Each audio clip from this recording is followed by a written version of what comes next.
And with that, let's get started with our final run. Take it away.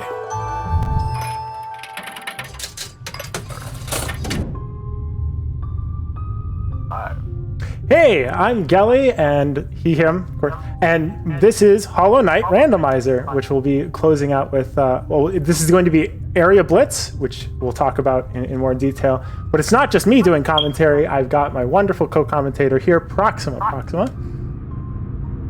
Hello, I'm Proxima.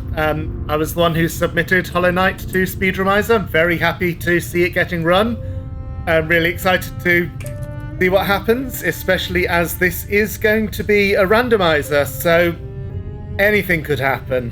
Mm-hmm. Yeah, so I mean, we might as well crack into it real quick here. I will go through the settings just in case you're interested. We got more than enough time, so we can, for the folks who care, I'll just go through the settings here real quick.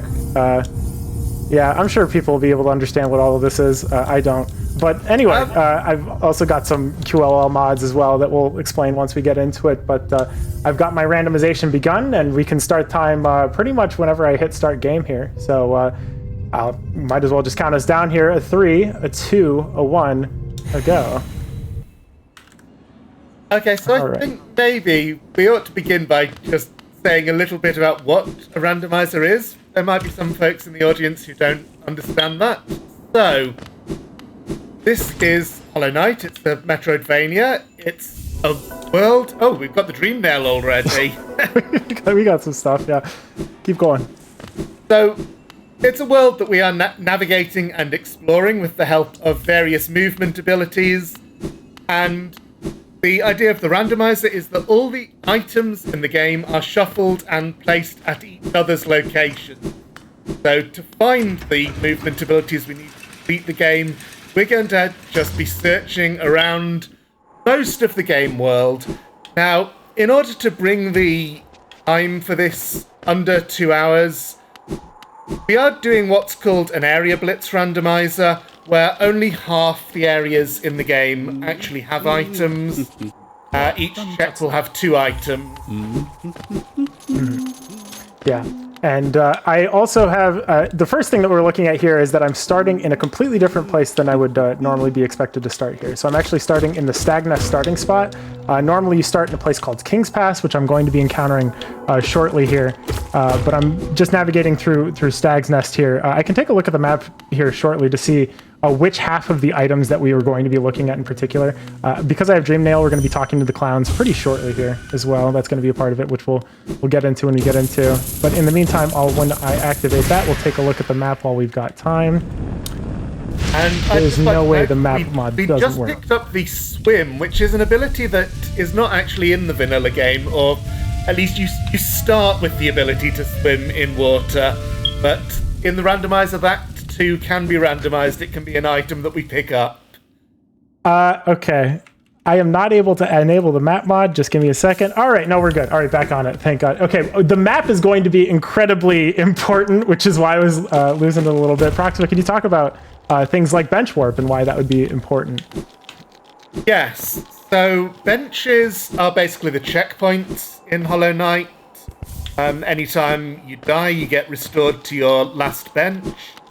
But in Randomizer, they have another function. There is a menu that you can access just by pressing escape that lets you warp to any previously visited bench. Mm-hmm. Yeah. So it's really helpful for getting around quickly. That is a legitimate part of the Randomizer. It's used in Randomizer races. Mm-hmm. Yeah, alongside a lot of other quality of life mods that we've got installed here, the bench warp is probably the most important one. Without it, you would just have to be doing a lot of backtracking from point A to point B that we've already been to. And so instead of having to do all of that waiting, where you just have to walk from A to B to C, we're going to be using the bench a lot. This has some strange consequences, such as, for example, the Stagna system is not actually going to be used as a matter of fast travel. You don't have to access the station in order to get to it.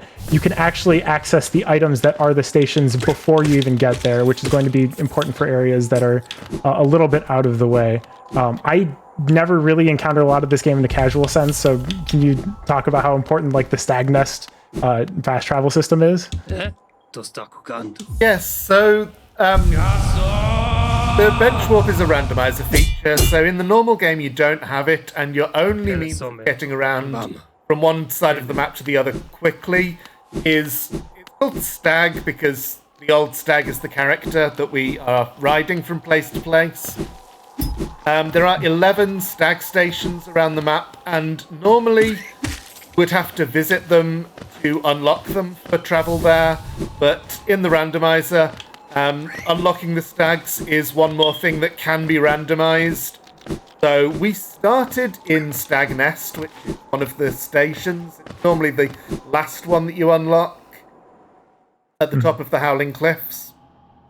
Right. But we can use Stag to get to any of the other stations if we pick up the item that lets us, that unlocks any particular station. We're right now going through King's Pass, which is actually the tutorial area of the game. So this is where you would normally start in vanilla. Mm-hmm. Yes, we're starting the game 5 minutes late here. Although I do have a bunch of additional items that come with it. This real quick. So because I have dash, which is the item that I'm starting with, you can do a bunch of little nifty skips that you wouldn't normally be able to expect to do here. So for example, I'm going to be going out to this warp area here for a second, and then we'll be coming back. There are many warps in the games that are attached to benches, but there's a warp that happens there in particular that's actually attached to the action of opening the door there. So what I'll be able to do is I'll be able to crack open this starting set of items here, and then I can use the warp capabilities to move back to the front here. Most of the items that I'm picking up, by the way, are really not of note. I mean, we'll go through them in due time, I'm sure. Oh, I don't want to talk to you yet. We'll go through most of them in due time, but in particular, the ones that you can see as the recent items, the ones that we've picked up most recently. Rancid eggs are going to be part of the Rancid Egg Shop as a part of Gigi, who we may or may not be collecting quite a few items for, depending. So depending on how many Rancid eggs I'll be getting here, we may be purchasing a bunch of items from them. And then there's also things like Wanderer's Journals, Hollow Nest Seals, Arcane Eggs, King's Idols. Those are all items that will be used for, essentially, we'll be selling them for Geo later. But for now, they're just kind of dead weight. Resting Ground Stag may be relevant. Dreamgate is not going to be so much. King's Idol for 165 is going to be important here. Do we want to go to Resting Grounds? We do want to go to Resting Grounds. So this, as mentioned before, I'm buying that Stag Nest station so that later I'm going to be able to go to the Stags. The shops that we're accessing are probably one of the most important things that we're going to have access to in terms of getting as many checks as possible. Checks being shorthand for places where you can collect items. Oh, come on. So the shops are going to be very high density, and geo is not going to be a big deal. Oh, that's right. So that's what it looks like when there's nothing that's randomized to this location. So this area, Forgotten Crossroads, is actually not a part of the things that I have to collect. There is some navigation that I'm still going to have to do here anyway, such as saving Sly from whatever Sly's deal is. I must confess I don't know too much about the lore of this game. But besides that, we'll be skipping most of Forgotten Crossroads, including, sorry if he's your favorite, False Knight. We will not be fighting False Knight on this day. I'll be heading over to the first Stag Nest that I tend to use, which is the Forgotten Crossroads one. So there's a bench up here-ish that gives us access to our Stag Nest station. While we were at a Stag Nest station not a moment ago up in Stag's Nest, that's the only one that you can't actually call the Stag 2. You have to be able to make it from a different location. So I have to make my way all the way down in order to access the Stag Nest station, but I'm able to get a hold of all of this stuff here. Heavy Blow 3. Yeah, so the charms are also randomized as well. Could you talk in brief about the charm system, Proxima, and what I'd be looking for? So if you're familiar with Paper Mario, it's very similar to that. So we have a number of charm notches, which are dots, and each charm takes up a particular number of notches. So they're little improvements to our build, to our capabilities. Some of them do different things, like improving our nail attack or giving us extra abilities. Obviously, some are more useful than others. The one that we've just got, as you can see in the recent items, Heavy Blow, is known for being the worst charm in the game. All that does is knock enemies away more strongly. And the notch costs are randomized as well. So Heavy Blow costs 3 notches, which is even more incentive to not put it on. But we might get lucky, and we might get one of the really good charms like Shaman Stone, costing only 1 notch or even 0. Yeah, I'm actually happy to see Heavy Blow 3 for that reason. Essentially, the way the randomization works is that it picks a total charm notch cost between 70 and 110. And so what ends up happening is if Heavy Blow costs 3, it's a little bit more likely that the other charms are going to cost less. Vengeful Spirit is a spell. I'm going to want to have access to that. King's Idol. Okay, I don't need to have some of this stuff yet. City storerooms. I did make a minor mistake. Okay, you know what? I'm gonna do a little bit of geo farming because this is one of the most important stags I can have access to. Usually geo is not going to be a problem. Yeah, go ahead. Yeah, while you do that, I'm going to explain spells. So yeah, go for it. There's 3 different ways we can damage the enemies. There's the nail, which is our normal attack that we use most of the time. Some charms do damage, but the most important source of damage is spells. There are 3 spells in the game, and they all come with a base and an upgraded version. So Vengeful Spirit is the horizontal spell. It shoots a fireball horizontally, and at the start of the game it does 3 times as much damage as our nail. Yeah. So really important for damaging bosses quickly. There are other spells that are even better, but just having any spell is a upgrade. Yeah. The randomization system has sort of an internal logic to whether or not you should have access to certain things, and usually getting access to a spell is good enough to be able to fight quite a few bosses in this game. Although I will do my best to not fight bosses if I don't have to, because they tend to be relatively slow. If I have to, I'd rather have Vengeful Spirit with myself than not. Give me just a second. Come on, don't do this to me. All right. So let's talk about deaths a little bit. You can go. Yeah. So when you die, you return to the most recently visited bench, but in the place where you died, you leave behind a shade, which is a kind of black copy of yourself, as you can see there. And all the money that you had when you died is on the shade, and you have shade to get the money back. Yeah. And you know what? I might as well say it now. There is no reason for me to be dying in most places. There are things called shade skips where I can utilize the fact that I have a shade in order to, pogo off of it, which is an action where you can do an attack down and you can get a little bit more height. And sometimes as part of the randomization, it figures that I should be able to do that. But in that particular case, I got cornered for no good reason. And so I should have proffered this earlier, but we might as well start here. For every unintentional death, and I'll mark any intentional death that I do happen to have, I'll give a good 50 buckaroos to the donation pool. Maximum of 500.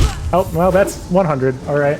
We're going for it. We're going for it. I'm at a little bit of a rough start here, but I should be doing better than this. Which is quite all right. So everyone in chat, as a matter of engagement, I think is what they call this. Engagement farming, aura farming. It's some form of farming. Make sure to keep me honest to how many deaths that I've got. Put a big 2 up. I can't see Twitch chat at the moment, but if people aren't saying 2 at the moment, I will be. It is CAD. Yeah. Okay. So I will make sure to keep up on that at the very end of this run here. Okay. All right. Let me focus. I got to focus on this a little bit. Feel free to take up the reins, Proxima. One thing that I do want to talk about, for those not familiar with the game, is the soul system. So at the top left of the screen, you can see a white ball that gradually fills up when we hit enemies. And the interesting thing is that soul it's basically your magic points. So it's used both for casting spells and for healing. So now that we have a spell, there's always that little bit of balance, having to decide which we use it for. We've just visited Lem, who is a shopkeeper, but so some of the items that you can find are called relics, and you sell them to Lem and you get a huge amount of money that way. So we've just gone from having next to no money to having almost 2,000. I'm going to be wanting to have like 7,000-ish geo at some point because I'm going to be aiming to fully upgrade my nail here. And that's a whole kit and caboodle process that's going to be expensive on the geo. For this early in the game, though, I'm just happy to have enough to be able to purchase this bench because we're going to be going back and forth quite a few times here. In the meantime, I will talk to Cornelius here, who has sold 200 geo for 90 geo. So we're positive on that interaction. And then I'll pick up a couple of other checks up in here as well. So let me go down here. And then there's also a rancid egg that I will have access to over here as well. Now, I don't have any vertical movement options at the moment. So what I'll be doing instead is triggering these two and then doing a background pogo. I will be doing it. I missed. All right. I will come back in here. It's not easy, that one. Yeah, it's a little bit on the rough end. But essentially, like I mentioned with pogos before, pogos can... if you pogo off an enemy, it's something I've been doing quite a bit here. It gives you just that little bit more of height there in particular. And so that'll be the difference between not making it and making it. I'm going to hit this check up real quick here, and then I might just leave that rancid egg for later because it is just a one check. Part of making a randomizer fast like this is figuring out when to, when to keep going and when to fold it and just move on to something else. I have plenty of other checks that I should be picking up later here. So there's no good reason that I have to be getting this check right now. Okay, we're gonna pause and warp back instead of using the map method. When you have the map open, enemies will still move, so there's every danger that you're gonna get caught in a position that you don't want to be caught in. So you can just pause and use warp instead. Again, another one of these QOL things that is not part of the native game. So we're going to go to Resting Grounds. This is a very check-dense sort of area over here. I don't know when you're normally supposed to hit this, but I do know you get the Dream Nail from this area. Can you talk in a little bit more detail? I'm lost on the casual stuff for this game. Okay, so the Dream Nail is an item that you pick up fairly early in the game. It really... Oh, Howling Wraiths. That's very our good. upward spell, so that is much more damaging. So that's a really good find. So fairly early in Hollow Knight, you get the Mantis Claw, which is the wall jump. We don't have it yet. But once you get that, the game totally opens up and you can go in many different directions. So there isn't really one specific route from that point onwards, but depending on the directions you go in, you might find this sooner or later. If you come into Resting Grounds, you get transported here to kind of Dream World, and at the end of this sequence, this moth will give you Dream Nail, which lets you escape from the Dream World, and after you have it, it gives you the ability to interact with the world in a number of different ways. One of which is that it is needed for completing the game. The collector's map. Great find there. I don't know what the collector's map is for, and I don't think I ever will because there's no need for me to. Oh, left Mantis Claw, we're popping off. All right. So instead of the normal way that you're meant to interact with the seer over here, you instead collect a bunch of essence. There's a bunch of different ways to collect essence, but I'm going to rely on essence being randomized from these dream trees here. Neither of those items matter. So instead of getting essence from these trees, you would instead, you instead, as a part of the game, randomizing now, whenever you activate one of those dream trees with the Dream Nail and collect all the essence associated with it, you get items that you are given in advance. So I have left Mantis Claw now. So that allows me to wall jump only on the left side of the walls, but that surprisingly tends to be almost enough to do anything that I would want to do with normal wall climb anyway. That is another randomizer feature. Normally the Mantis Claw is just a single item, but here it's split into a left claw that lets you climb on left walls and a right claw. And weirdly enough, the Seer had both of them. So we had enough essence already to pick up the left claw, but the right one we need... I didn't notice the exact amount. I'll be getting to that amount anyway, because I have the randomization settings to where the maximum essence cost for anything is 200, and 200 is going to be the amount that I'm going to want to unlock a bunch of boss fights that you can do or something along those lines. I'm not entirely sure. It's entirely ancillary to what I'm doing here, but it does have 2 checks within it that I will be wanting to pick up. So we will be wanting to get 200 essence. So that'll be something that I'll want to factor into my calculus of figuring out what I do and don't want. But I'm very happy to have Essence Shop as one of the areas that I can have randomized, because again, any form of shop that exists is going to be better than having to navigate from point A to point B to get a bunch of checks. I'm very happy as well to see Leg Eater, because Leg Eater is another shop that I can just simply buy items from instead of navigating to. I want to talk about Leg Eater in the context of like the fragile charms and all that. Ooh, Shade Soul. Sure. So in the vanilla game, Leg Eater sells you 3 charms that are all fragile, which means that they break every time you die if you have them equipped, and you can take them back to Leg Eater to get them repaired. That function still exists in the randomizer, but obviously Leg Eater no longer sells the fragile charms. He sells random things, and the fragile charms are all got elsewhere. I think we already have 1 or 2 of them. Correct. We already have 2 of them. I will be talking to Divine about them eventually, but not now. So there is another NPC up in Dirtmouth, which is the starting village, who upgrades the fragile charms to their unbreakable variant.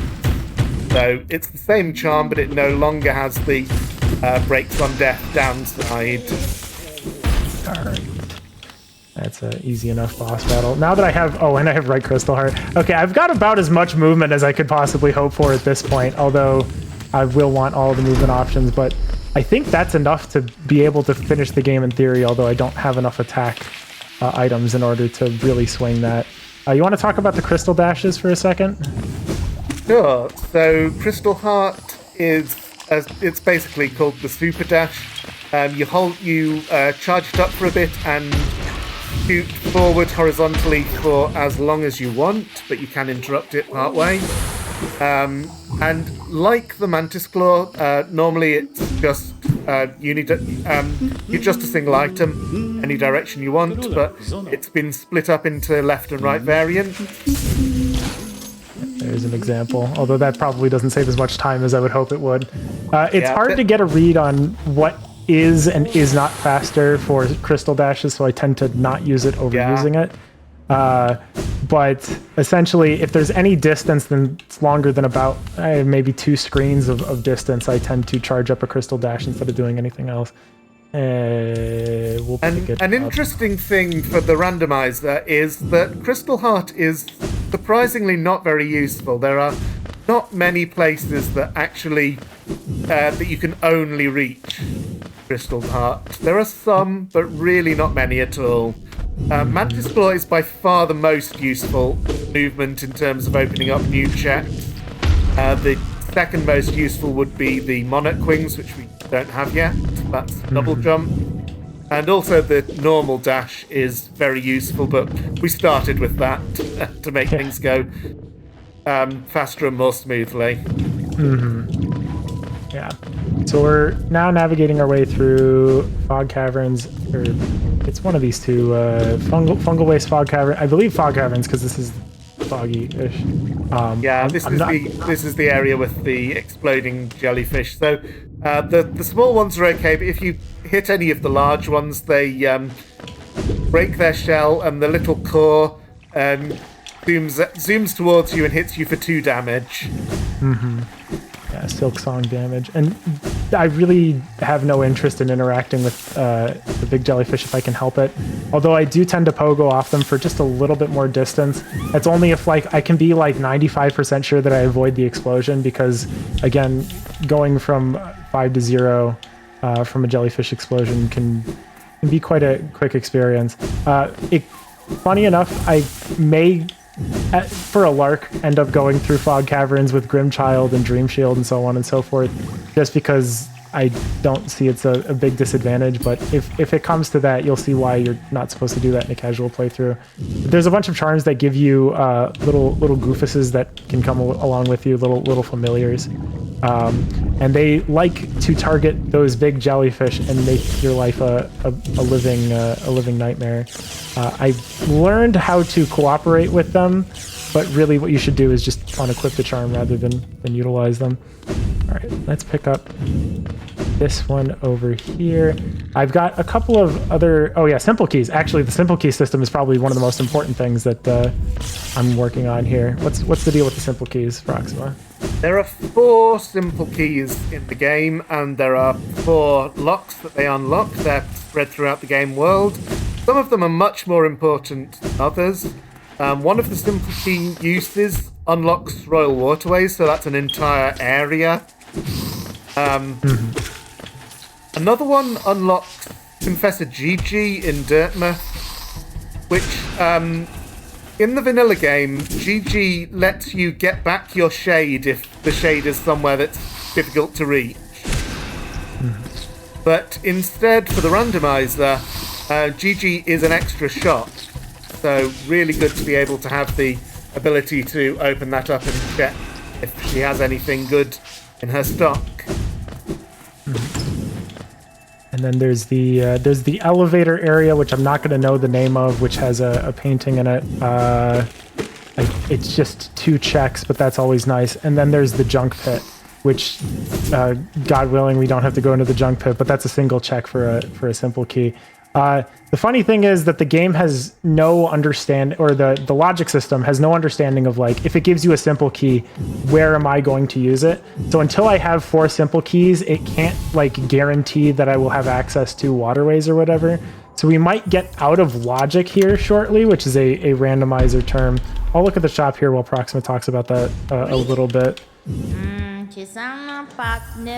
So logic is basically a system that is built into the randomizer to ensure that we can't get stuck in impossible situations, such as all the dream nails in the game being locked into checks that require you to already have a dream nail to reach them, because then you would not be able to complete the game. So So what's going to happen now is my map is going to start giving me these red pentagons of death, saying there's no reason why you should be able to access this, but you've gone quote unquote out of logic, and that's because I've unlocked the rotten egg shop. Okay, this is one I'm going to want to pick up when I get money later, because Lumafly Lantern is important for logic. I'm checking all of the individual fragile charms that we mentioned before, just to see which ones I'm going to want. I mentioned earlier that Divine normally upgrades the fragile charms to unbreakable. That has been replaced with random checks, and also for 1/20th of their normal cost. Oh. So normally these are some of the most expensive money sinks in the entire game. Yeah. Because when I was looking at it, I'm like, this seems like reasonable prices to make things cheap, but it turns out, no, you're supposed to spend like 17,000 geo on some of these, which is outright absurd. You know what? I'm gonna manage my charms here a little bit, because I haven't been equiping them, and I probably could be. Although a lot of these are really is a very good one. It's normally 4 notches, so having that for only 2 is great. What Soul Eater does is it increases the amount of soul you generate each time you hit an enemy. There's another charm called Soul Catcher that does the same thing, and it's the upgraded beta version of that. Yeah. We'll be getting those individually. Let's see here. I probably should be heading to King Station here, but I don't think I have direct King Station access. Oh, how am I expected to get there? I'm trying to think about the crystal hearts that I've got. Let me see if I have King Station and I just wasn't paying attention. Okay. Is it Hidden Station? I'm trying to figure out exactly how I'm expected to make it over to this area. It really wants me to get over here. Normally I would be expecting to get through here through the hidden grounds, but I don't have Desolate Dive, so that's not going to be an option. I can do the waterway stuff. Okay, let's do this. I'm going to collect this rotten egg check just real quick here. Trying to figure out through the map exactly where the game wants you to go, or how it would expect you to be able to do something, is a little bit of a task in and of itself. Accessibility is still a little bit of a puzzle even to me now. and I've been in on this for a while. Oh, of course, I unlock the area, but I don't actually go into it with popping off. Figuring out exactly how to get from one point according to the logic of the game can be obviously very difficult at times. So I'm just gonna keep picking up stuff until, in the meantime, until I figure out, oh yeah, I'm supposed to be able to make it through, maybe like I have City's Crest on me and I didn't notice or something like that, because City's Crest would do that. You do have City's Crest. Oh, okay, well, there you go. I don't usually interact with City's Crest, that makes sense. Oh no, my money! Oh, jeez, all right. I at least can swim, but oh, that's a bummer. That is a misplaced location for that particular check to be. I probably only lost like 400 geo, and again, that's going to be pittance compared to all of the arcane eggs and king's idols that I get sort of incidentally, but until then, I would have quite liked to have that. I think I've got nearly enough essence. If I don't have enough, we can sort with you for a second. Let me see. I do have 200 essence, so we can take a look at this area real quick here. But in the meantime, we'll pick up the rest of these. So King Soul, yeah, so King Soul is a really good sign, because that probably means I'm going to be able to get Void Heart sooner rather than later. And Void Heart is going to allow me to do Radiance, if you'd like to talk about that. Okay, so... Oh, that's a difficult to know where to start. But so one thing that's really interesting about this game is the way that when you start a normal playthrough, it really doesn't tell you what your goals are. You have to explore and find out what the goal of the game is. And it turns out that this kingdom, Hallownest, that we are exploring, has been put under a plague that's driven the inhabitants to madness, and that's why they are attacking you. And the madness is caused by this deity called the Radiance, who inhabits the dream world, and one reason why you have to get the dream nail is so that eventually you can challenge her, and that leads to the better ending of the game if you can do that. And the reason that's connected with the Void Heart is in the vanilla game there's a whole quest that involves getting the King Soul Charm and upgrading it to Void Heart. And there's a large number of steps to it, but I won't go into that because we don't have to go through all the steps. But if we want to fight the Radiance, we do have to have the Void Heart Charm, and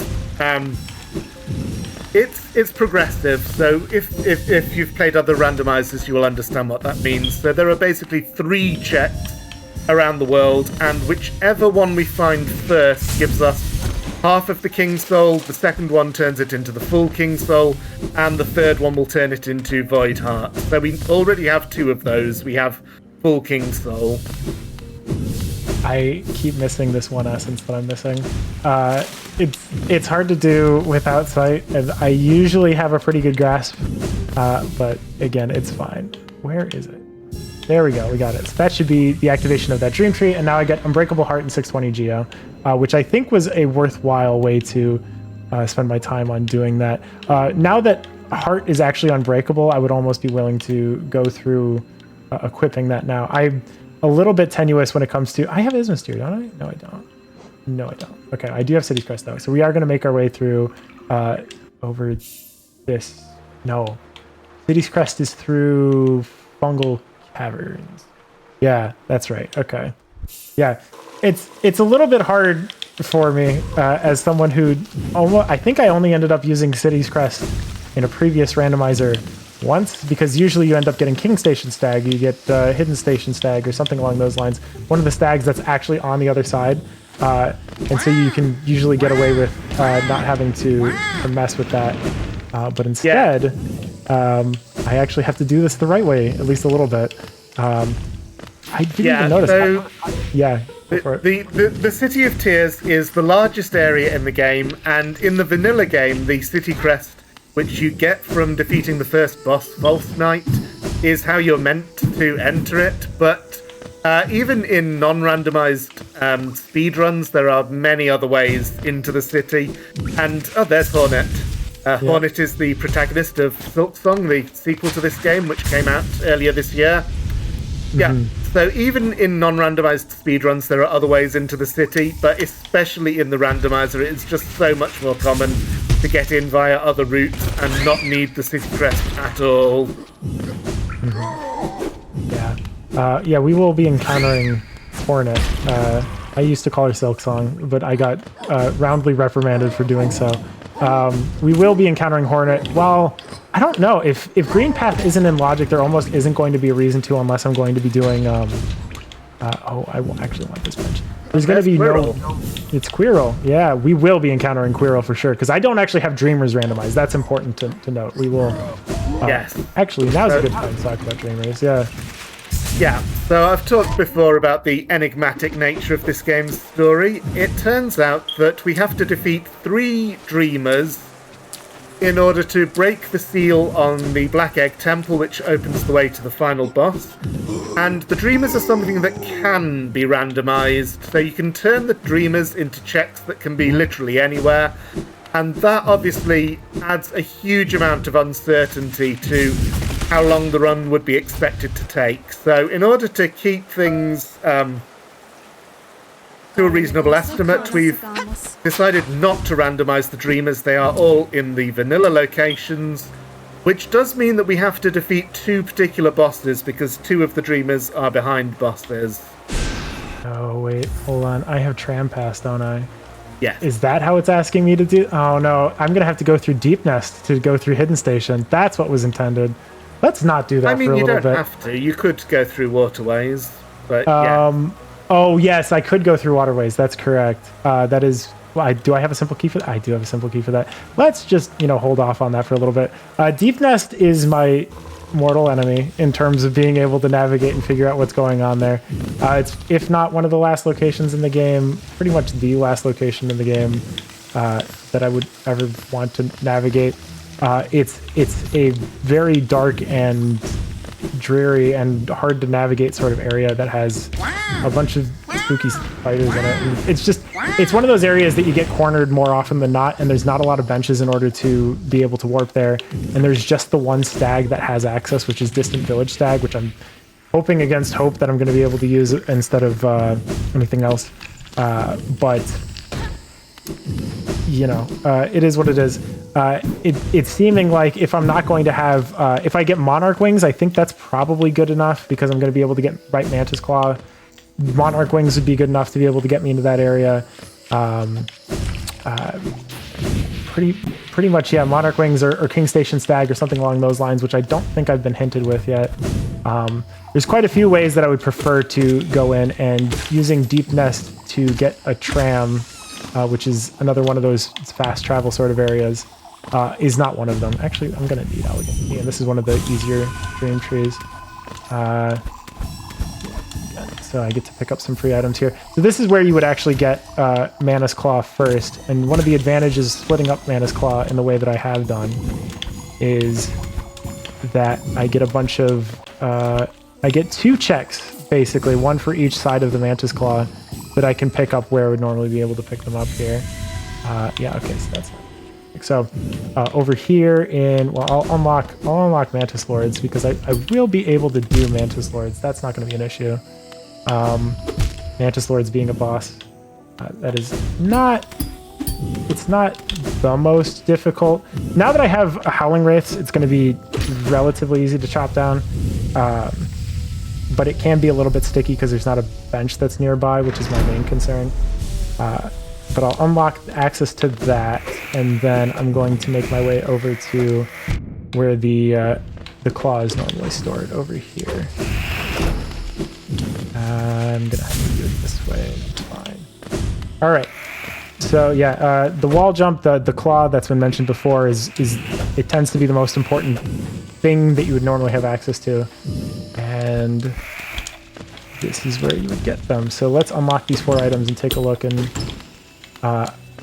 even if this doesn't end up working out, I think I can access the... There's a bunch of items that are accessed after the Mantis Lord's boss fight, which I would be a big fan of picking up because it ends up being 6 checks. I should be able to access that whether or not I need to defeat... I should be able to access that area after defeating the Mantis Lords because it is in a bit of a goofy place where it expects you again to have both sides of the Mantis Claw because it has no concept of that. Right, I just need to wall jump over here, kick 1, kick 2. I'm unlocking these for posterity. There's no real reason to open those doors, but all right, here we go. Mantis Lords boss fight. Begin.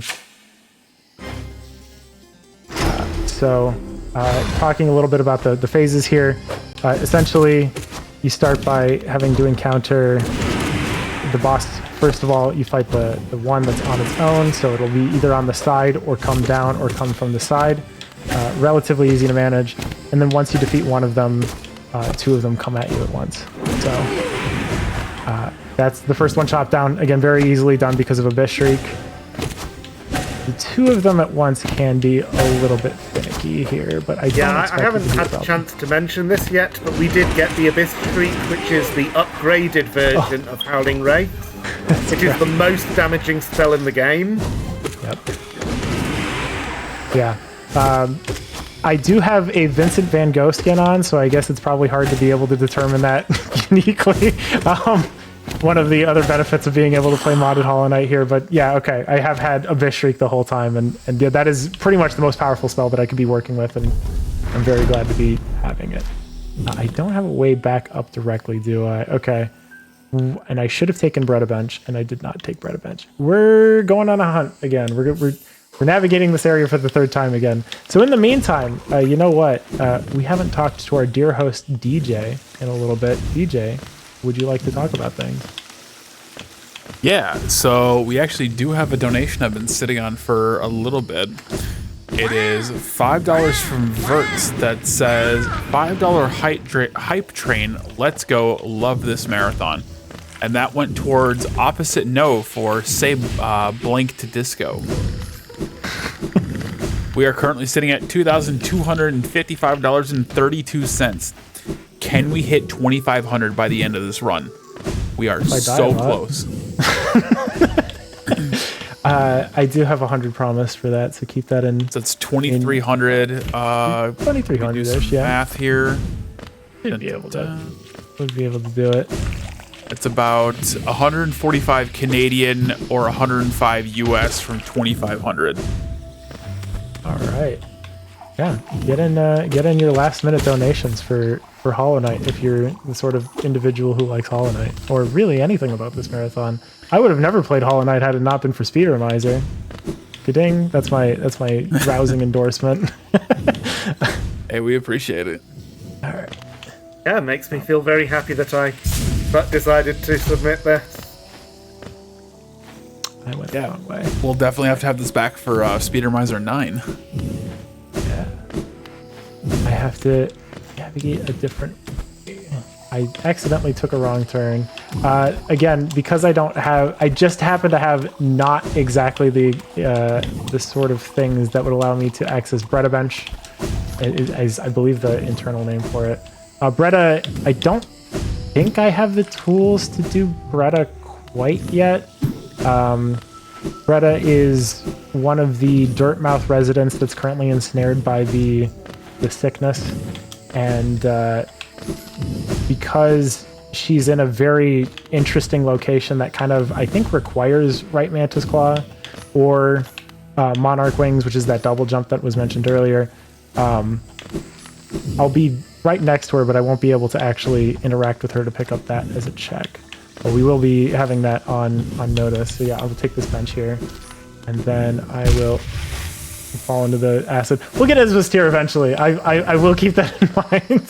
Isvastir being the sort of the equivalent to swim, but actually real, where it lets you swim in acid. All right, Lifeblood Heart on 2 is not quite so good. If we've got Core on it, no, yeah, Core is not worth it. I will not take Quick Slash. Let's pass on that. Yeah, charm management here is not that big of an issue because charms don't usually affect movement too much. There's going to be a couple of exceptions, which are Sprint Master and Dash Master, if you would like to talk about those briefly. Yep, so Sprint Master increases your normal movement speed, and Dash Master not only increases the speed of your dash, but it also allows you to dash downwards. Rather a niche use, but it is there. And the two also have a synergy with each other. So there are a lot of charm combinations in the game that have synergies. So if you equip two charms that kind of go well together, they amplify each other's effect. Although I don't have an understanding why Defender's Crest, which may or may not come up, which gives you a massive stink cloud, works so well with so many other charms. We may end up using it for damage later, but Defender's Crest, if we see it, we'll see it, but it essentially makes all of your, like, familiars smell horribly. I don't understand what the deal with that is. Maybe we'll come to see it in time. I never even noticed that, like, there was an explicit, like, yeah, some charms can work with each other like that. Sometimes it just happened. We've got a lot of Pale Ore. I'm happy about that, although I don't quite have enough Geo in order to make the full upgrade here. Let me see here. I do have Sprint Master. It's on 2? What am I even doing this whole time? Come on. Let's get it together. Now I can run a little bit faster. Okay. Now let's do... Okay. I really don't want to do the deepness stuff. Okay. We're going to navigate Soul Collector, I believe is the name of this boss. There's the Elegant Key associated with this, and then there's also an area over here. Yeah. Which is normally where you get... the down attack, but we've... Oh no, that's Soul Master. Soul Master, my Soul bad. Warrior is the one that's behind the Elegant Key and normally gives you Shade Soul. Right. Yeah, as you can tell, my nail is a little bit under-equipped, we'll say, for dealing with these enemies, which is why I'm going to be using spells more than anything else. This wall jump is a little bit funky. This should be the only real difficult part of this area. There we go. Yeah. Let's do the Elegant Key stuff first, because I do have a Bish Shriek. Again, some bosses, quote unquote, I think this would qualify as a mini boss, are more difficult than others simply because they don't have good positioning or hitboxes to access with certain spells. So for example, I'm not super good at this one because if Elegant Knight is not mid-air, or Soul Warrior is not mid-air in the duration of this attack, I can't really use a Bish Shriek to grand effect. I can, but I have to catch it with the corner. All right, let's just... All right, please don't die. This would be bad.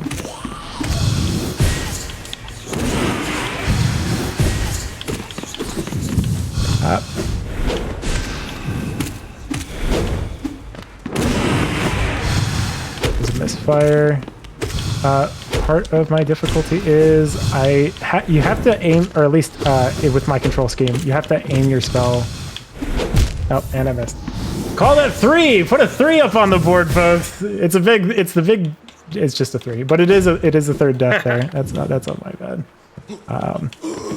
Again, yeah, I am not super well equipped to do this battle. I would, at the very least, love to have Shaman Stone at this point, but that's also a miss at the moment. Oh, come on. I'm getting... There we go. Yeah, one of the unintuitive aspects of this game that I still have a hard time grasping is the longer that you hold the A button, the higher your jump is, which is unusual. And so you basically have to hold A in the entire duration of your jump to maximize the distance that you squeeze out of it. And sometimes that has some very strange consequences with things like pogos and such. Okay, I did not manage to get... So one thing that some people find frustrating when doing their casual playthroughs is that, as you just saw, sometimes if you die to a boss, your shade is inside the boss arena, so you have no choice but to start another fight when getting it back. For what it's worth, thanks to Bench Warp, I can just leave if I really wanted to. True, in the randomizer you can do that. I should be able to swing this, although I cannot be able to tell whether or not I'm actually doing any dent in the boss or not. Again, my nail starting out at 5-ish damage, and some of these bosses have 200, 300. It's a lot of extra strikes. The game certainly expects you to be upgrading your nail before...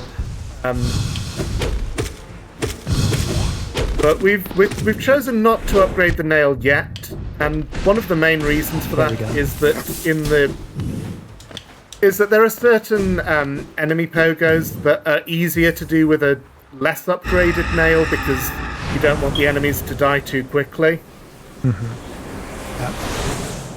In fact, it will yell you. Oh, descending. Of course. Now I get this. All right, yeah. Let's head back so that here. I don't just care gave about the us rest not of it. only the downward spell, completing our set of all three, it gave us the upgrade to the downward spell. So that's the other best spell in the game. It's not quite as much damage as Abyss Shriek, but one thing that is really good, well, there are two things that are really good.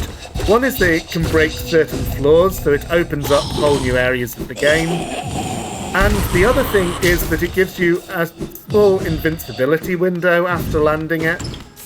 So that has so many uses. There is the last simple key. That is the last simple key. So now the map is going to start telling me that, yeah, you could make it through such and such area, for example, such as waterways is really the big one. Now the map should be able to tell me, now waterways is in logic, but waterways does not have any checks that I care about, so I'm not going to be navigating through there unless I guess that's the most efficient way to King's Pass, but it is not because not King's Pass. The most efficient way to go for it. So that character we just talked to is the Grey Mourner, and she is the host to one of the game's most notorious side quests. He will give you a delicate flower that you have to transport from one side of the map to the other without taking any damage.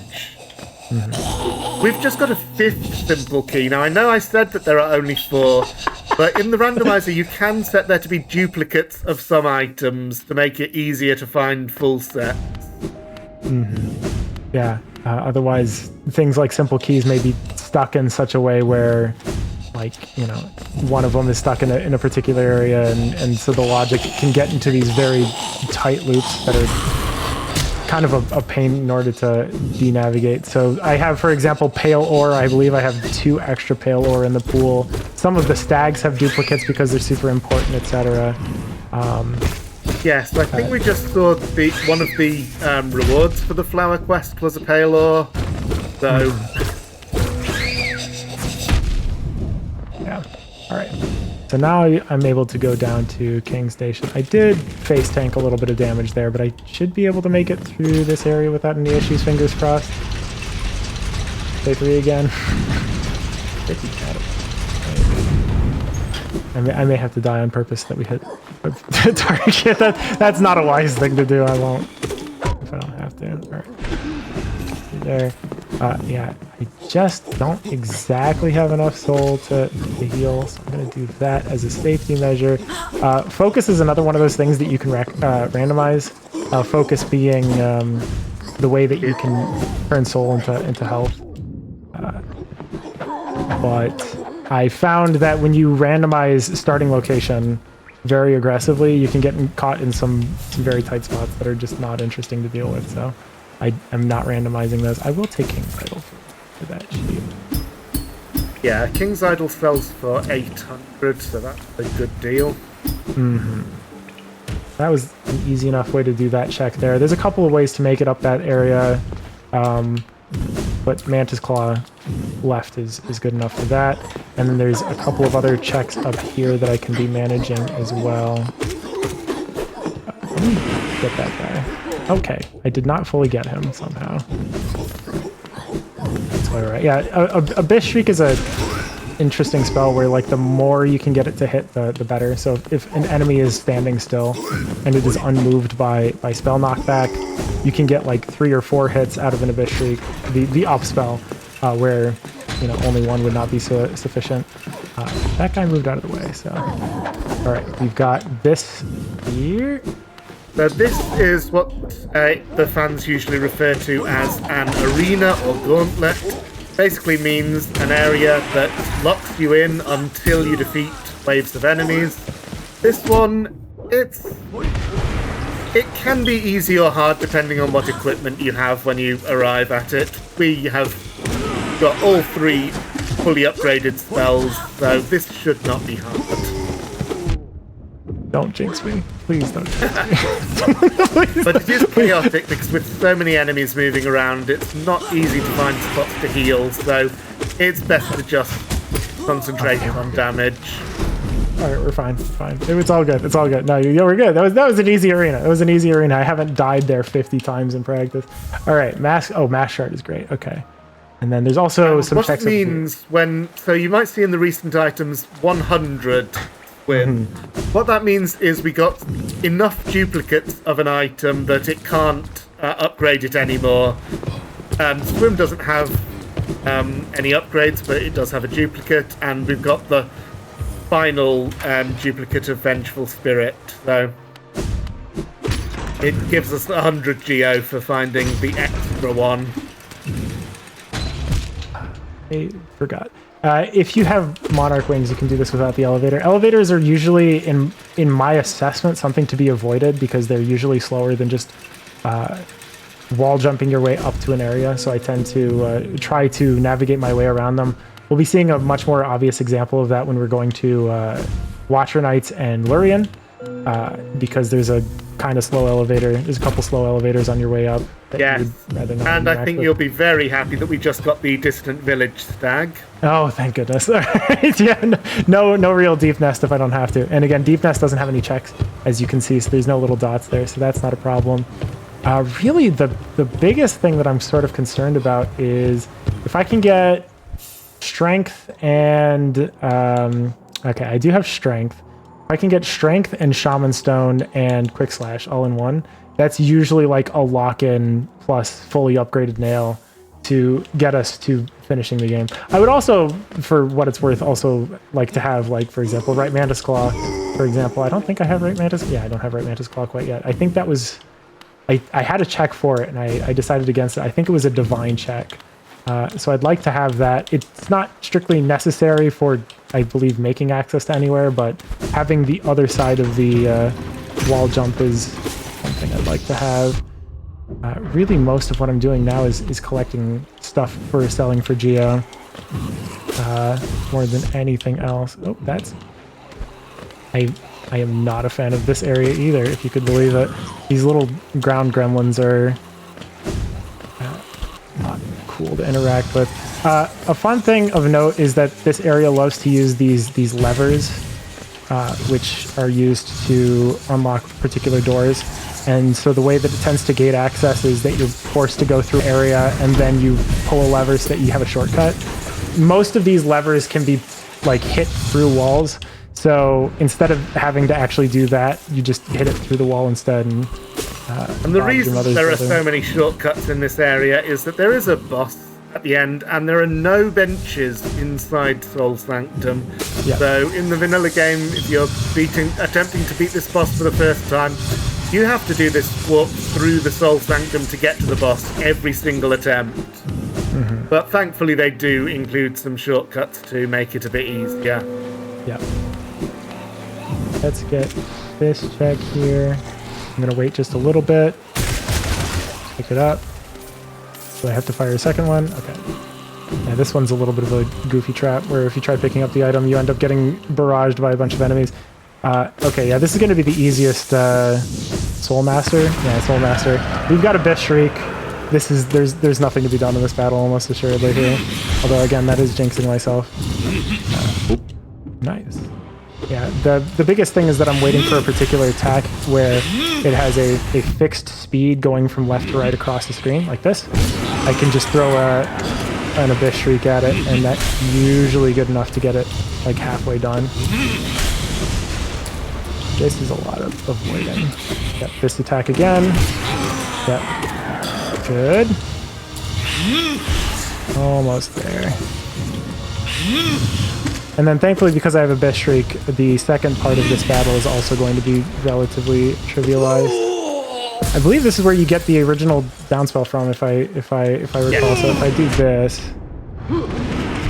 and oh, there we go. Yeah, that was a little tense, but we got it. We got it. You're not supposed to have that much equipment to do that battle, but you know they're not stopping me. This is going to be a couple of checks here. And then because we have the down spell and Descending Dark, the upgrade for it, we should be able to get the other checks in here. This is a little tense because I am on 1 hit point of health. So if I get jump scared by anything, it might be lights out and it'll have to be another journey through. But I'll just spend this time to grab roll off that. And then we'll probably be finishing this up shortly, surprisingly. I'm actually a lot better equipped than I was expecting. I did get a lot of movement options very early here, kind of, sort of. So by soon I mean like 30 minutes, but like still that's relatively quick for an expose through here. Oh, I don't have access to that. I'm gonna need Right Manus Claw, and the way that I had Right Manus Claw hinted was Divine's Unbreakable Strength. Okay, so we've got plenty of Geo for that, so we'll do that very quickly here. Unbreakable Strength. I'm gonna want more Charm Notches. That's also part of what I'm fighting here, because again, these charms are more expensive than average in my experience. I don't know what the actual like distribution ends up being, but like most of these charms being 2s or 3s is not a good sign. Let's not encounter this cutscene quickly. Yeah, again. Yeah. So you start with 3 charm notches. There are 8 more that exist as items that are randomized. So far we've got another 3 as well as the starting 3. Not that, to be honest. I might end up Bapanada. here. And we got no other charms there. Let's see, how do we finish this out here? So I need to get access to this area. So at the very least, I'll make this bench navigation over here while I think about what to do next. Because again, one of the items that I'm going to want is Shaman Stone, which Proxima mentioned earlier. That's the one that increases the damage of your spells, and that is it's like a 20-25% increase, something along those lines. And that's huge. It basically turns 5 Abyss Shrieks into 4, and you know, you do the math. That's not going to be a pittance. I should be coming at this from the other direction. Of course I should. So looking for Shaman Stone would be nice, but again, this is one of those things where a charm isn't necessary to finish the game. As good as Shaman Stone is, you don't need it. So there's no promises that, well, first of all, there's not any duplicates for it because it's not necessary. And also, you know, it could be anywhere. The game doesn't have to logically put it anywhere that's even close to convenient for us. So for all I know, it could be in one of the nooks and crannies that I'm just never going to end up exploring because it's just that out of the way. So we may have to go without Shaman Stone, which is fine. It's just not what I prefer. Oh boy. Another background normally you're photo for me. expected to have the double jump to get up here, but they... And when I say expected, this is a case where this is definitely an intended trick you can do. You can pogo off that one of the background objects to get up there. This is also used in the vanilla game because this is a location that you have to go to complete the game.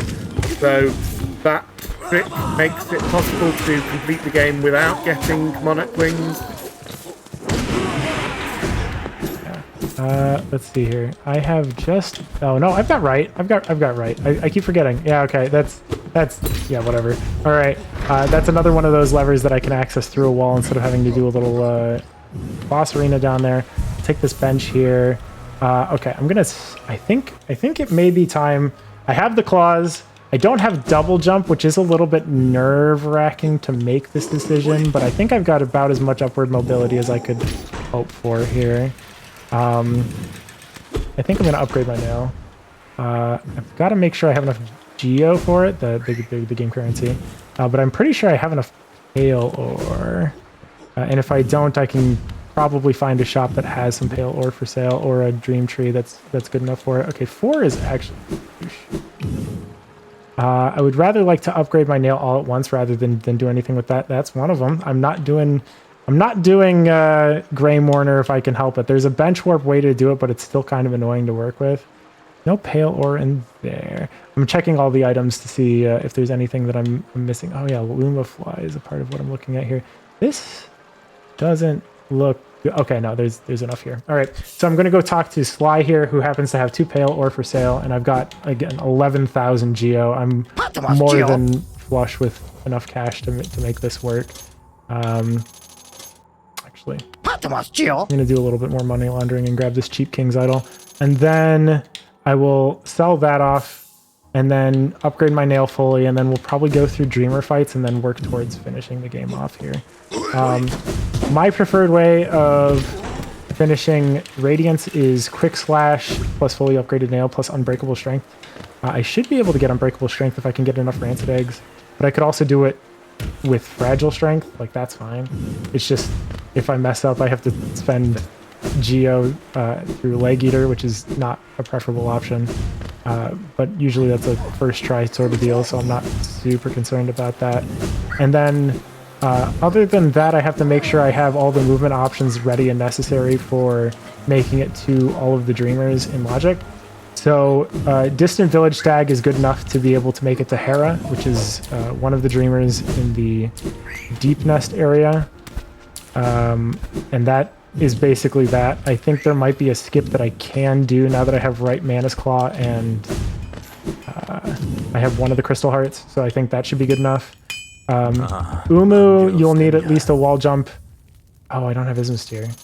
How do I do Umu without... Do I have the correct Crystal Heart? I don't think I have the correct Crystal Heart. Okay, we may need to do a little bit more navigation. Oh, do I? You have right Crystal Heart. Okay. I don't think that's the right one.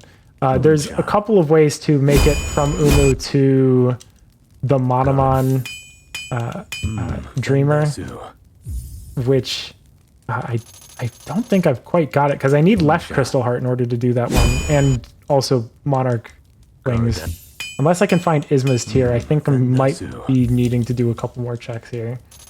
Isma's Tier being the one that lets you swim through acid. Okay. We're not quite done yet. And I don't find a good reason to do Dreamers quite yet, because once you... Oh yeah, by the way, that's... The game asked me to do it. Okay, it wasn't my fault. Once you defeat one of the Dreamers, that's usually... Strength here real quick. Do I have equipped here? Yeah, no, Fragile Strength? Yeah, we're good. Okay. Once you defeat one of the Dreamers, I don't know what the actual intended way that you get... Maybe it is. At some point, our Forgotten Crossroads are going to become infected, which is to say that all of the enemies in it become much bigger and it becomes much harder to actually navigate that. So yeah. I want to delay that as much as possible. Yeah, that is a sign of the seal on the Black Egg Temple weakening. So in vanilla, that does happen when you get the first of the 3 Dreamers, whichever one you get first. Yeah, so I want to put that off for as long as possible. This, by the way, is probably the hardest battle in the entire game. I spent a long time on the verge of not being able to do this, but it turns out it's relatively easy once you have like an understanding of how you defeat these. Again, much like Manus Lords, the biggest difficulty isn't the fact that there's one, but once I defeat the first one here, which is relatively easy now that I've got fully upgraded nail, 2 of them start coming at you at once. And it's a lot to keep track of, but because Descending Dark has invincibility frames in it, that pretty much allows you to face tank most of this boss battle here.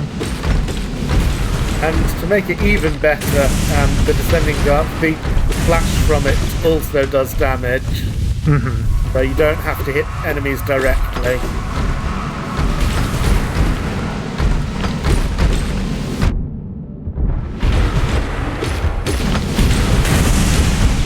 So I'm basically just allowing myself to be in the vicinity, and that's that. And so that's super easy. No issue there. I don't think I'm gonna collect. Do I collect? We're already here. We'll save a little bit of time. I'll collect this Dreamer after I get these items, which is the whole point of doing these. Was these 2 checks? Mask Shard. I don't think I want to focus on Mask Shards, but they're nice to have. Okay, Monarch Wings. Yeah, we're done. I think that should be good. I think having the double jump here pretty much locks it up here. I'm still trying to think whether or not it's going to be difficult to to actually make it to... I'll point it out when we get there, but there's a particularly tight location where you're expected to have the ability to swim through acid in order to make it to the second or third dreamer. One of the dreamers, which is Monomon, the leader of the jellyfish. This is not a stag nest. All right, that's fine. We're going to do next the distant village stag, which has Hera within it. This is easy. Well, so there's normally what you're intended to do is you're supposed to get trapped as a part of a cutscene sequence, and it's kind of long and it takes a while. But there is a way to enter from the back. So all I need to do... Oh, wait. Crystal Heart is going the other way. Yeah, this is easy. On the wall, do a Crystal Heart here, and I did not double jump tonight. Fine. We got from the right wall with just a dash. You don't need Crystal Heart. Oh, really? I didn't know that. I was told that you needed Crystal Heart for this from a friend of mine who I asked about this. I'm gonna tell him he's wrong. I probably should try it with the dash just to see what it's like. Oh god, how tight is it if you do it with just the dash? Oh, come on, that's so much easier than using a crystal. I'm gonna yell at someone. But thank you very much, teacher, for giving me one last piece of instruction as we make it through here. But you can do this from the back. And so instead of having to interact with that cutscene, I'm just going to shade dash through there, collect our second dreamer. And then, yeah, I have shade dash, so this isn't going to actually be at all difficult. I'm going to try to pick up checks that are incidentally easy to pick up at this point, but we're kind of targeting for a finish here at this point because I think I've got... Didn't pick up the one at Distant Village. Distant Village doesn't have a check in it, does it? It does at the stag. It does if Distant Village or Dream or if Deep Nest is in logic, there is one to pick up. Yeah. But you're right. Not. I am free of the needs of having to get that. Thankfully, I would have gone back because that's relatively easy to pick up. That's not that big of an issue. But I don't need it because Deep Nest. Thankfully, I got a very lucky seed in this particular instance because both Deep Nest and Kingdom's Edge, two of which are kind of end-game-ish, very difficult areas to navigate. Neither of those ended up being things that I had to collect. Oh, there's Isma's turn. Oh, wow. Well then. No concern. All right, we're good. I'm still going to aim to pick up the check. Yeah, I'm happy about it. And I have a quill. I can do whatever the map does. I must confess, I don't know what the vanilla map intended. I think you're supposed to talk to Cornelius, who's the guy that we've been talking to. And you can add to your map as necessary.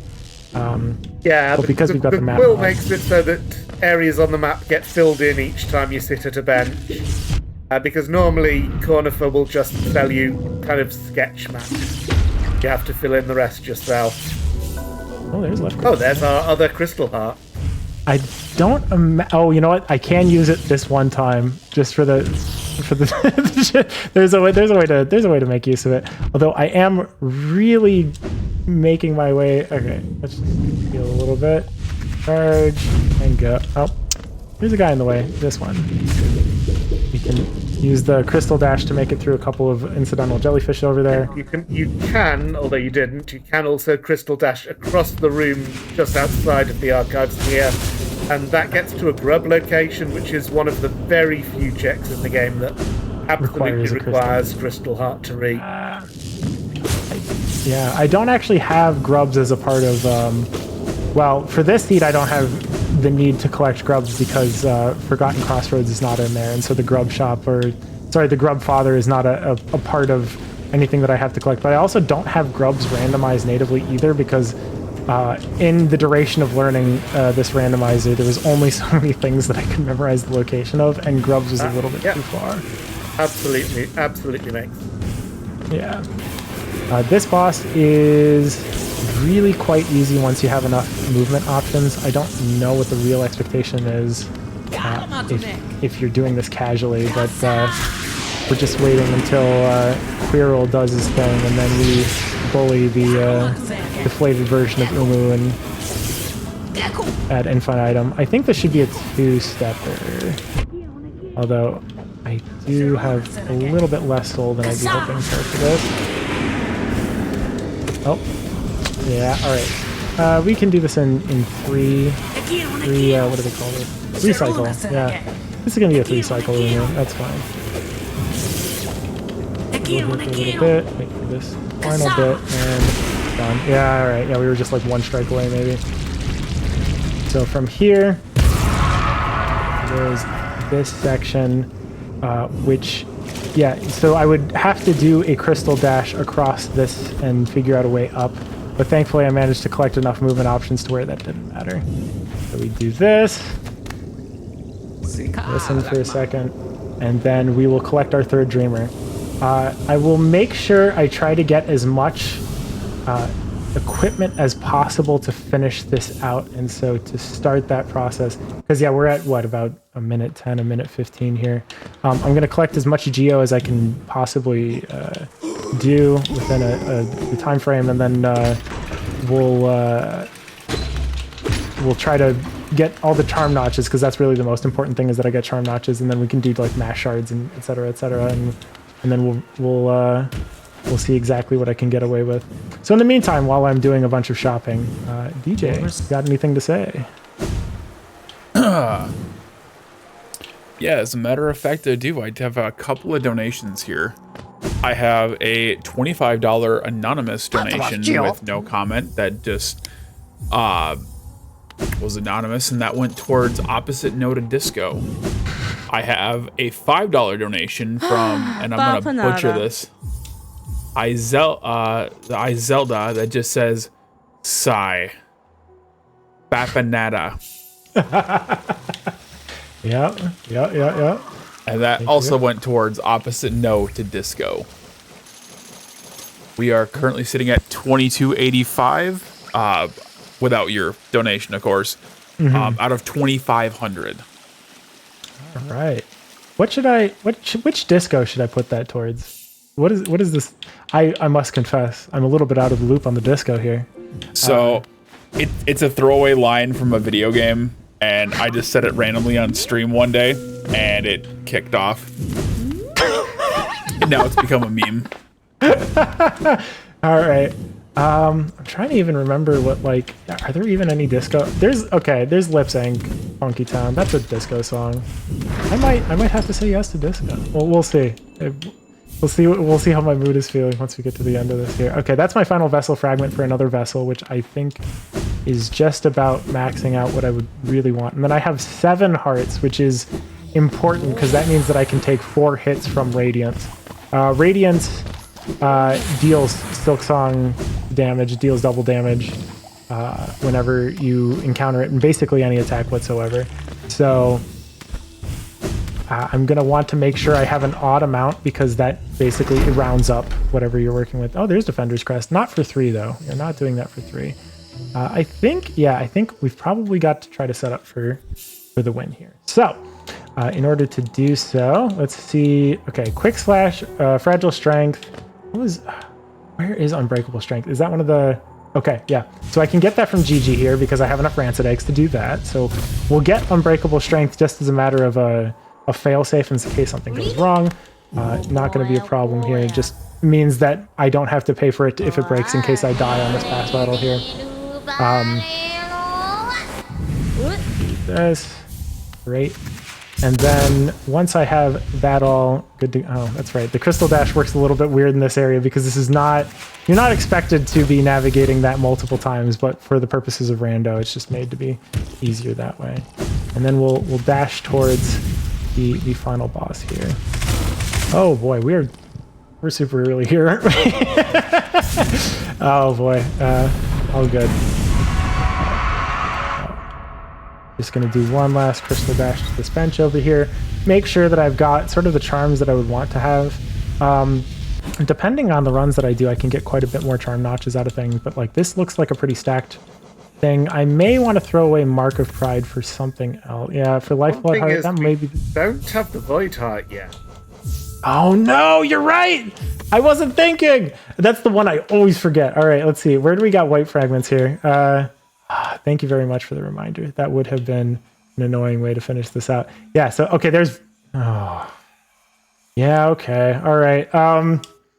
This dream tree in particular is really laborious and long, but it will work. So this gets us Void Heart, which is a no-cost charm. So even though it says Void Heart 3, that's a artifact of the fact that I don't have progression or it is a progression item. So it's basically trying to grab the 3 from the King Soul, which is too much for King Soul, which is why I haven't equipped it. But yeah, it's going to be Void Heart 0 when all is said and done there. And then I'm just going to have to collect all of these. And this is probably one of the worst dream trees to work with. Thankfully, I have all of the movement options, but the game can expect you to have this with far less. So thankfully I have all of the mantis claws necessary, etc. But like you can get away with this with like a single mantis claw, a ham sandwich, and a dream. And I've definitely had to do that over the course of like 10 minutes before just to get her done. But we don't have to do that because I've got all the movement options I could possibly ask for. So we'll climb up here and then do this in a sort of messy way on the way back down. Yeah.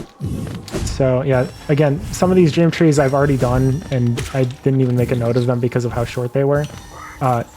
For that exact reason, sometimes you can get random amounts of essence.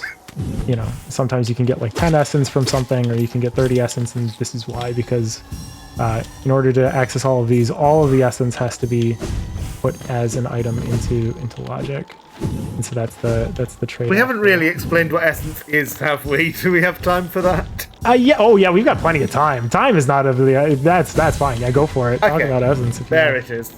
Yeah. So in the normal game, various things that you interact with the dream nail will give you essence. One of them is those trees, whispering roots. So the little red orbs that come off them, each one would give you 1 essence when you pick it up. But there are also some dream bosses throughout the world that you can fight to get much larger chunks of essence at a time. They'll give 100 or 200. And basically the essence is powering up the dream nail, allowing it to reach its ultimate form, the awoken dream nail. In the vanilla game, that requires 1800 essence, and it is one of the steps that is necessary in the quest to unlock the Radiance boss battle. Let's begin. I don't have to do any of that for what it's worth, so I could just start by fighting Hollow Knight here. Yeah, so this is the Hollow Knight. This is the normal final boss of the game. Yep.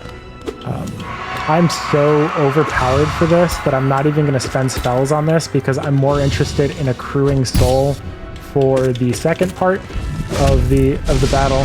All of my health regenerates when I fight Radiance, which will come as a part of when I reach the 4th stage. So we're on the 3rd stage already. I'm just going to wail on it. I don't think this really matters in terms of damage. Yeah, as you can see, the Hollow Knight gets gradually weaker throughout the fight, and he does even have a phase where he stabs himself, because on some level he is trying to fight the infection and trying to help you. But now we dream nail the boss. Now that this only happens if we've got Void Heart.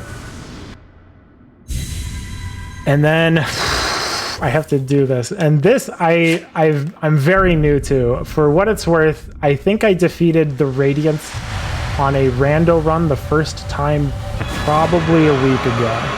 I've gotten better at this, but remember 3. Remember 3 from our death count, because we may be adding to that depending. I should be more than enough well equipped, but you know, I did die a bunch of times to pittance enemies earlier, so anything can happen here. Okay. Yeah, so this is a bunch of different disparate attacks that you have to keep in mind. And again, if I get hit by anything, which you see there, it's 2 damage.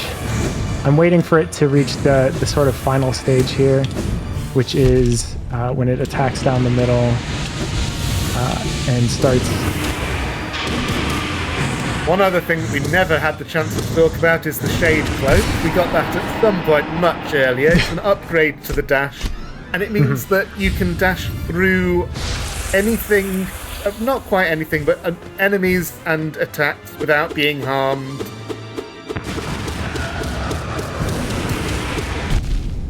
Yep, and that's very necessary for this boss battle. Because if you can't do that... Oh, and that's a death. All right, 4, everybody. Let's count to 4. To be fair, I did take the sun damage there, and that was in parts entirely preventable. But put a big 4 on the screen there for my death count there. Yeah, we've got plenty of time, though. This is not that big of a deal. Just a matter of finishing this out here. I may reconfigure charms depending on how bad this ends up going. I am not dealing as much damage as I would be hoping at this point, in part because I don't have Shaman Stone. Usually I dump a bunch of Abyss Shrieks into the boss when it's still, and then I can use Sword to finish it off from the end there. But, you know... If the Abyss Shrieks are not as effective as they need to be, then I'm kind of caught a little bit pantsed. Let's see here. All right, it should teleport to the middle there. Yep. All right. Give this another go. And like, if worse comes to worse, we may be hunting for that Shaman Stone. I'm really hoping we don't need to do that, but.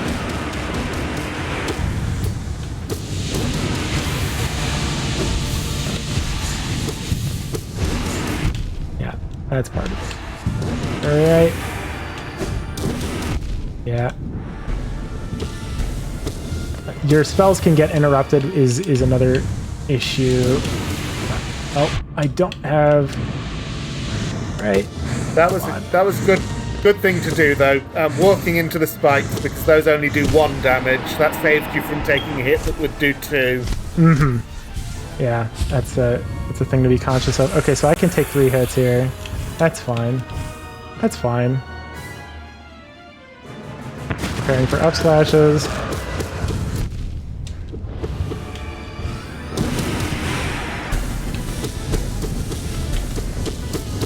Is that? No, it's not good. I'm just gonna be super safe with this here. Give me just a second.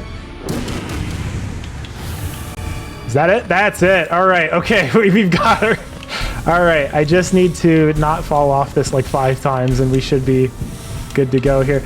Oh man, what's the current time? Are you like a 123? That's 125. The time is on this hit. It's only 1 hit. All right. Congratulations. Yeah, GG. Yeah, that's time. GG. I mean, I'll finish this out here, but.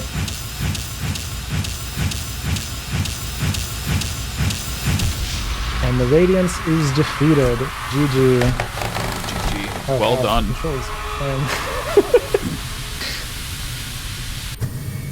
All right, and that's time. What was our final time there? Looks like a 125.38. Oh man, yeah, that's quick, ain't it? Give me a brief second to pay for my crimes here. Real quick. Yep. Oh yeah. What?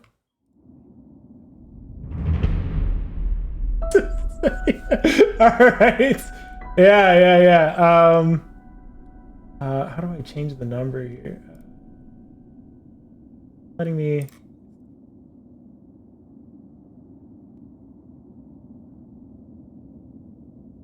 Oh, there we go. Okay. Yeah, sorry. Give me the number again. All right, I'm a man of my word. All right.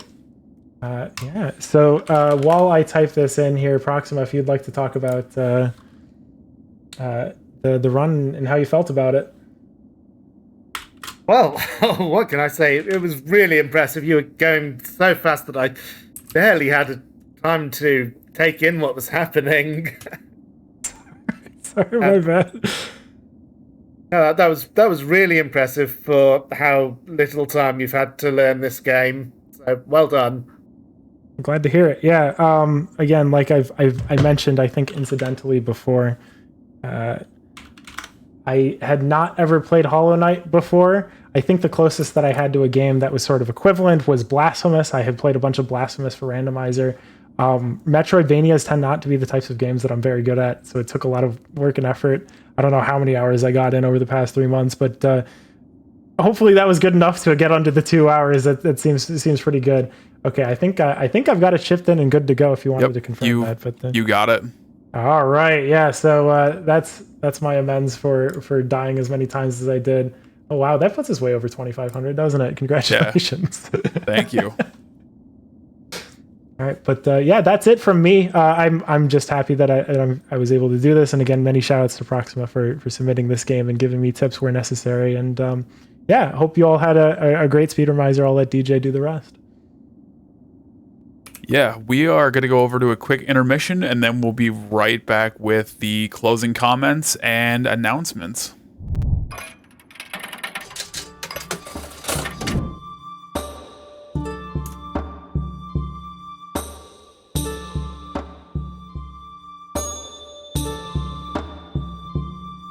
All right.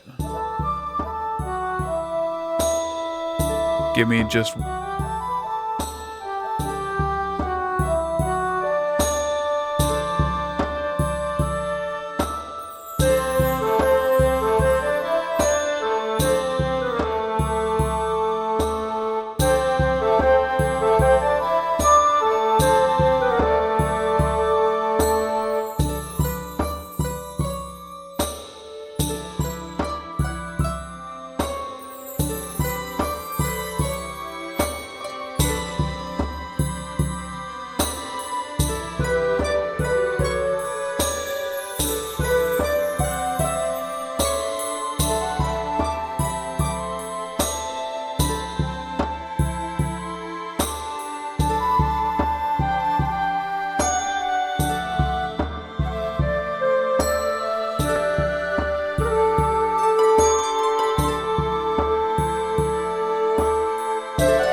All right, I'm ready now.